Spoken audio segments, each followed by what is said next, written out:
Salam Bapak Ibu Saudara yang dikasih Tuhan Yesus Kristus. Kembali kita bertemu dalam acara SOS. Kita akan mendengarkan firman Tuhan dan belajar firman Tuhan kembali. Tapi sebelumnya saya mengajak Bapak Ibu untuk berdoa. Mari kita satukan hati, kita berdoa bersama-sama, mengucap syukur buat segala kebaikan Tuhan, atas segala rahmat, anugerah yang Tuhan limpahkan dalam kehidupan kami. Kami boleh menerima segala kebaikan Tuhan Yesus yang Kau nyatakan dalam setiap pribadi lepas pribadi. Kami katakan Tuhan Yesus baik, bahwasanya untuk selama-lamanya kasih setianya tidak pernah berubah. Kami mau dengar firman-Mu, ajar kami Allah Roh Kudus, di dalam nama Tuhan Yesus Kristus. Haleluya, amin. Bapak Ibu Saudara yang saya kasih di dalam nama Tuhan Yesus Kristus, untuk renungan firman Tuhan hari ini saya akan mengambil nats di dalam Yohanes pasal 20 ayat 29. Bapak Ibu Saudara, mari buka Alkitab Bapak Ibu Saudara di dalam Yohanes pasal 20 ayat 29. Tentunya nats ini berbicara tentang Yesus menampakkan diri kepada murid-muridnya.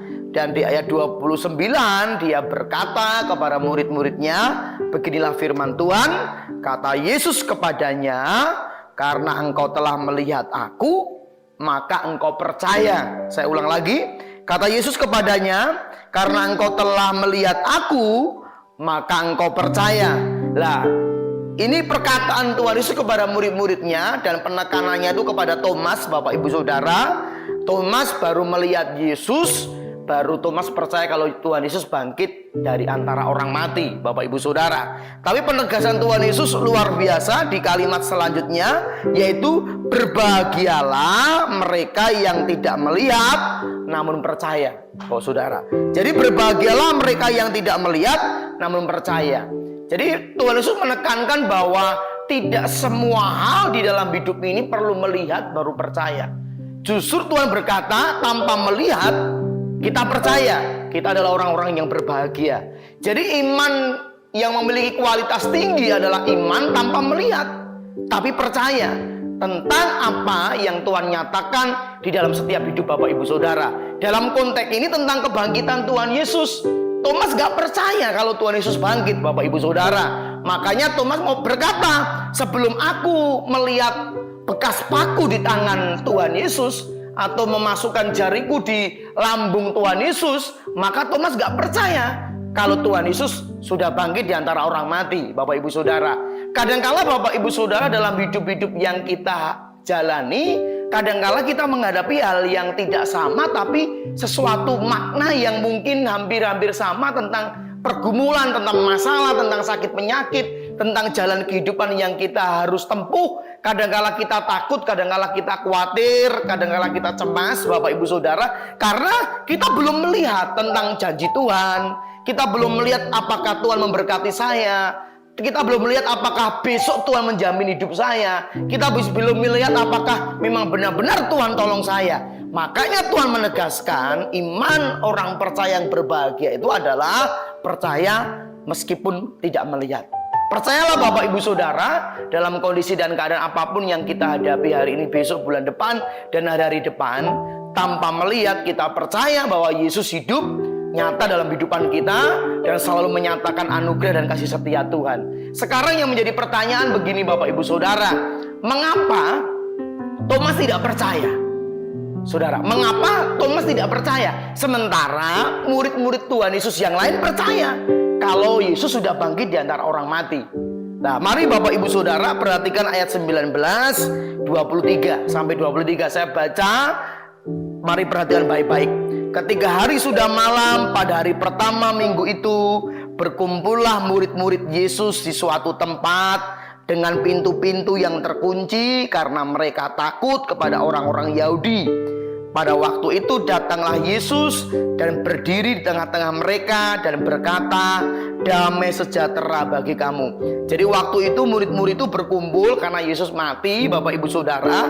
Di ayat 11 itu dan ayat sebelumnya diceritakan Yesus itu kuburnya kosong, Bapak Ibu Saudara. Dan itu terjadi karena kebangkitan Tuhan Yesus. Nah, di ayat 19 ini ceritanya, kisahnya murid-muridnya kumpul di satu tempat, pintunya ditutup, Dan tiba-tiba Yesus berdiri di tengah-tengah mereka, damai sejahtera bagi kamu. Dan sesudah berkata demikian, ayat 20, ia menunjukkan tangannya. Di tangannya ditunjukkan Bapak Ibu Saudara, lambungnya kepada mereka. Kepada siapa? Mereka itu murid-murid yang kumpul. Murid-murid itu bersukacita ketika mereka melihat Tuhan. Jadi mereka senang.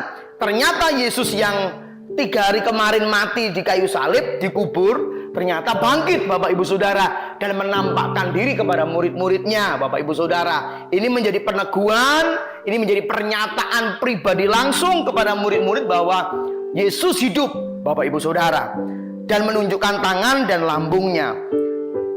Ayat 21, maka kata Yesus sekali lagi, damai sejahtera bagi kamu. Sama seperti Bapa mengutus aku, demikian juga sekarang aku mengutus kamu. Ayat 22, dan sesudah berkata demikian ia mengembusi mereka dan berkata, terimalah Roh Kudus. 23, jikalau kamu mengampuni dosa orang, dosamu diampuni.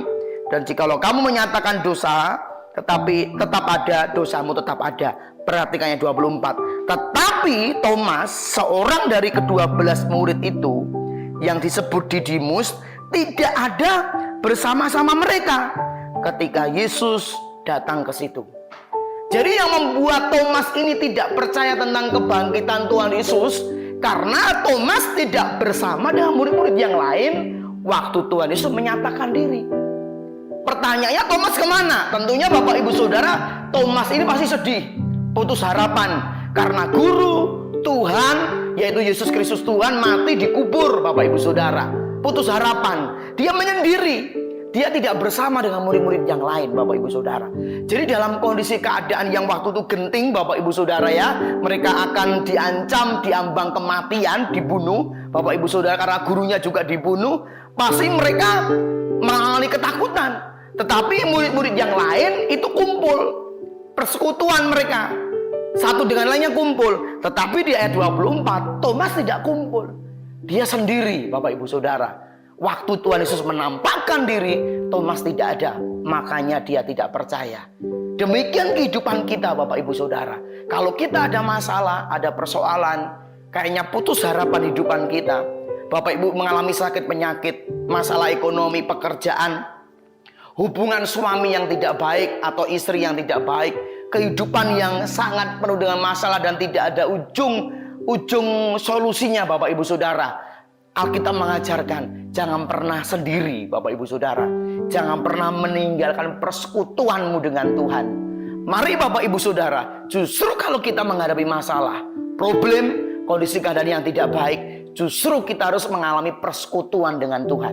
Waktu Bapak Ibu mengalami persekutuan dengan Tuhan melalui apa? Doa, ibadah bersama, ibadah arsi, komunitas kita menyembah memuji nama Tuhan, Tuhan hadir. Waktu Tuhan hadir menyatakan, pasti ada sesuatu yang Tuhan bisa kasih pesan. Dan itu bisa membuat kehidupan kita mengalami kekuatan bersama dengan Tuhan. Tetapi Thomas, Bapak Ibu Saudara, tidak percaya. Karena apa? Karena dia sendiri. Karena dia mengasingkan diri. Dia meninggalkan persekutuan dengan murid-murid yang lain. Demikian kalau kehidupan kita, kalau kita punya problem, kita punya masalah, Bapak Ibu sendiri, tidak mau ketemu sama orang, tidak mau beribadah, tidak mau berdoa, justru apa yang kita ambil waktu kita sendiri membuat kehidupan kita semakin merosot. Bahkan masalah yang kita hadapi seakan-akan semakin besar dan kita tidak mampu. Karena kita sendiri mengasingkan diri sendiri. Mari perhatikan ayat 25, Bapak Ibu Saudara. Maka kata murid-murid lain itu kepadanya. Jadi murid-murid itu ngomong sama Thomas, kami telah melihat Tuhan. Tetapi Thomas berkata kepada mereka, sebelum aku melihat bekas paku di tangannya, dan sebelum aku mencucukkan jariku dalam bekas paku itu dan mencucukkan tanganku ke dalam lambung, sekali-sekali aku tidak percaya. Karena Thomas sendiri tidak mengalami persekutuan dengan Tuhan, Tuhan menyatakan diri dia tidak ada. Dia kehilangan momentum waktu Allah hadir. Akhirnya Bapak Ibu Saudara, yang membuat Thomas lebih dalam kemerosotannya adalah dia tidak percaya Yesus bangkit. Akhirnya dia mengeraskan hatinya. Bapak Ibu Saudara, mengeraskan hatinya. Sebelum aku melihat, aku tidak percaya. Lah, berapa banyak Bapak Ibu Saudara yang kadang-kadang kita pengen melihat dulu mana berkat Tuhan, Mana kesembuhan Tuhan? Mana pertolongan Tuhan? Mana mujizat Tuhan? Mana berkat yang melimpah-limpah? Baru Bapak Ibu baru percaya. Baru Bapak Ibu beribadah. Baru Bapak Ibu berdoa.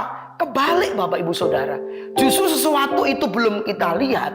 Jangan pernah meninggalkan persekutuan kita dengan Tuhan. Waktu kita bersekutu dengan Tuhan, ada janji.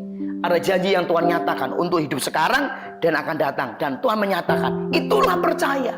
Semakin Bapak Ibu punya masalah, mengasingkan diri dalam kesendirian, nanti kita menyalahkan orang lain, menyalahkan dirimu, bahkan menyalahkan Tuhan, maka kita akan menjadi keras kepala. Sebelum aku melihat Yesus, aku sekali-sekali tidak percaya. Mari Bapak Ibu Saudara, jangan sampai kita memiliki respon kehidupan seperti ini. Kita harus percaya meskipun belum melihat. Yang kedua Bapak Ibu Saudara, kenapa Thomas tidak percaya? Karena Thomas memiliki sifat karakter skeptis Bapak Ibu Saudara. Apa itu skeptis? Skeptis adalah keraguan-raguan atau tidak gampang percaya Bapak Ibu Saudara. Maka tadi dijelas dikatakan, saya ulang lagi ayat 25. Maka kata murid-murid yang lain itu kepadanya, kami telah melihat Tuhan. Ngomong mereka. Yang ngomong itu murid-murid orang banyak ini Bapak Ibu Saudara kepada Thomas. Kami telah melihat Tuhan, tetapi Thomas berkata kepada mereka, sebelum aku melihat bekas paku pada tangannya, dan sebelum aku mencucukkan jariku ke dalam bekas paku itu, dan mencucukkan tanganku ke dalam lambungnya, sekali-sekali aku tidak akan percaya. Ragu Bapak Ibu Saudara, keraguan, tidak gampang percaya. Lah tidak gampang percaya atau ragu itu disebut skeptis Bu Saudara.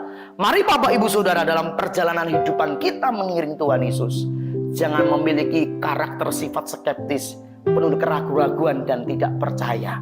Kita tidak tahu apa yang terjadi besok, bulan depan. Kita tidak tahu bagaimana kesehatan kita, keuangan kita bagaimana besok. Kita belum melihat. Tapi jangan ragu-ragu. Jangan tidak percaya kepada Tuhan. Percayalah kepada Tuhan Yesus. Tuhan memberkati, melindungi, menyembuhkan Bapak Ibu Saudara. Lah kenapa Bapak Ibu Saudara kok kita bisa ragu-ragu? Kenapa kita kok bisa memiliki sikap skeptis ini? Yang pertama, dengar baik-baik. Yang pertama kenapa? Karena setan bekerja. Setan bekerja untuk menanamkan keraguan kepada orang percaya. Dia akan berkata, Tuhan gak menolong kamu. Kamu tidak bisa. Hidupmu pasti hancur.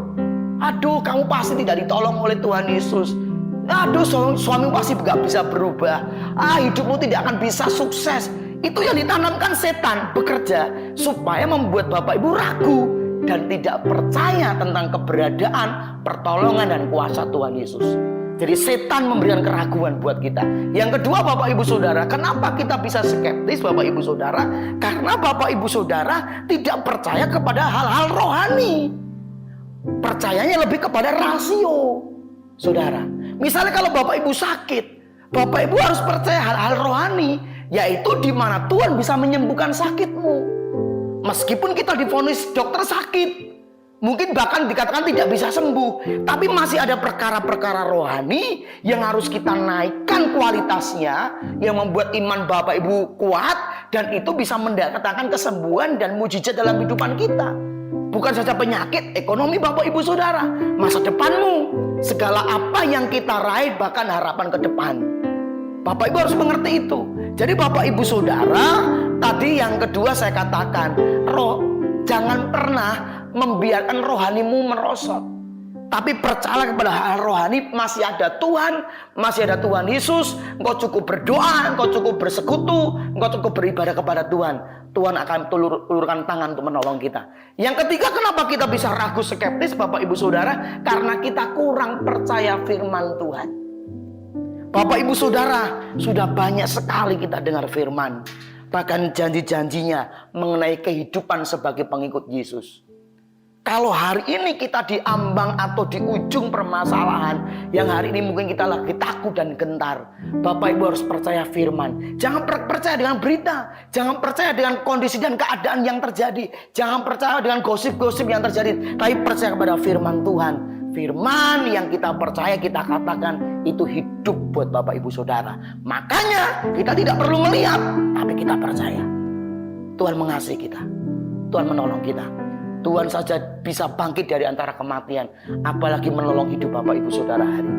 Saya percaya meskipun tak melihat di depan, belum melihat mujizat, aku percaya Tuhan pasti tolong saya. Demikian renungan singkat yang saya boleh sampaikan buat Bapak Ibu Saudara. Saya mengajak kita berdoa. Mari buka kedua tangan Bapak Ibu Saudara, memberkati setiap pendengar dimanapun berada. Sekiranya kasih setia Tuhan melimpah dalam kehidupan mereka. Masalah yang mereka hadapi, apapun Tuhan Yesus tolong. Supaya mereka percaya meskipun belum melihat. Ada yang sakit, Tuhan jamah, dalam nama Yesus Tuhan sembuhkan. Ada permasalahan ekonomi, Tuhan datang hadir memberkati. Masalah ekonomi, keuangan, masalah apapun yang mereka hadapi dalam pekerjaan, mari Tuhan mendatangkan berkat atas kehidupan mereka. Kalau ada yang punya masalah hubungan suami istri yang tidak baik, mari Tuhan Yesus biar mereka percaya kasih setia Tuhan dan firman-Mu, iya dan amin. Memberkati seluruh jemaat Tuhan Imamat Rajani di Surabaya, di Tulungagung, dimanapun berada.